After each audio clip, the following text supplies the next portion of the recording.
But still, the crowds and stuff building towards that point is going to be phenomenal. Just take it all in, no matter if it's your best day out or not your best day out. You, the feeling you get of crossing a finish line at a marathon with those crowds that so very few of us experience in any other form, like just having that many people around you, like it is a pretty cool thing. And just take a minute to acknowledge you did it, take it in when it's your first or fifth or whatever, like. No, 100%. And I think, like, you know, to go through the whole experience is, you know, you have to be a warrior. Like, you know, it's 42K running. Like, it's like, I put it this way, like, I've actually only once in my life ran for a marathon. I was pacing a friend in Cork, but like up to that, I haven't even ran that distance myself, you know? So like, that's a hell of a distance. And like, times aside and everything. And I know sometimes we can call it times, but like at the end of the day, like, just getting out there, running it, racing, like that's the achievement. And like, even when you come away, like when you cross the line and you're absolutely battered, like part of us like also did it for that. Like, you know, like, you know what I mean? Like, you know, I put myself through that, and like, you know, maybe for then 10 minutes afterwards, you can actually relax. Dave, it's not encouraging to hear you've only done it once for me. When you do go through a race and you have pushed yourself to that limit, is there any particular advice you give to your runners and stuff about, I don't know, taking 10 minutes to stretch or getting fuel into you straight away? Because me and Eric are the not smart. We go the toners for like straight away. Straight the toners. Like, I get to the stage, you know, I'm like, okay, some of you can see me to finish, but some of you have to be at toners and make sure I have a seat to sit down there and enjoy a couple of pints.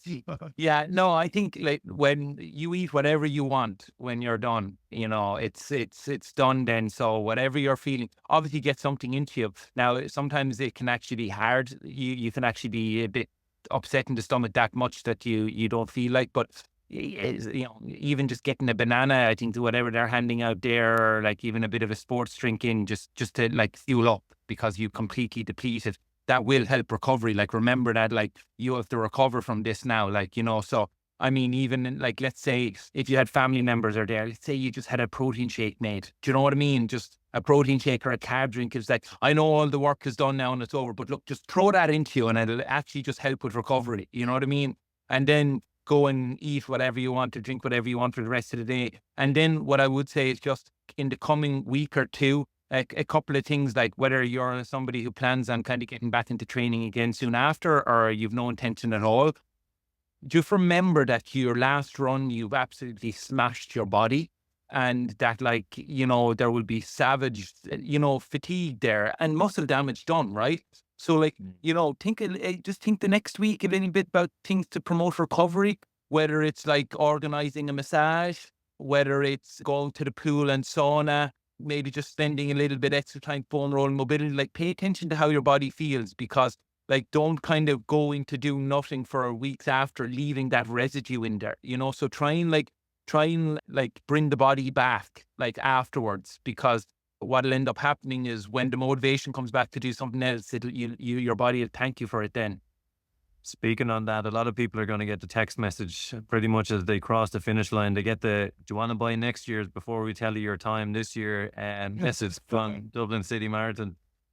What advice do you have for people who are going to cross that line and have that potential to have no motivation to get out again? The winter is coming in, we're cozy, we're comfortable, we're relaxed. How do we best progress ourselves into keeping that fitness through the winter and keeping a good base that we can project off for the new year?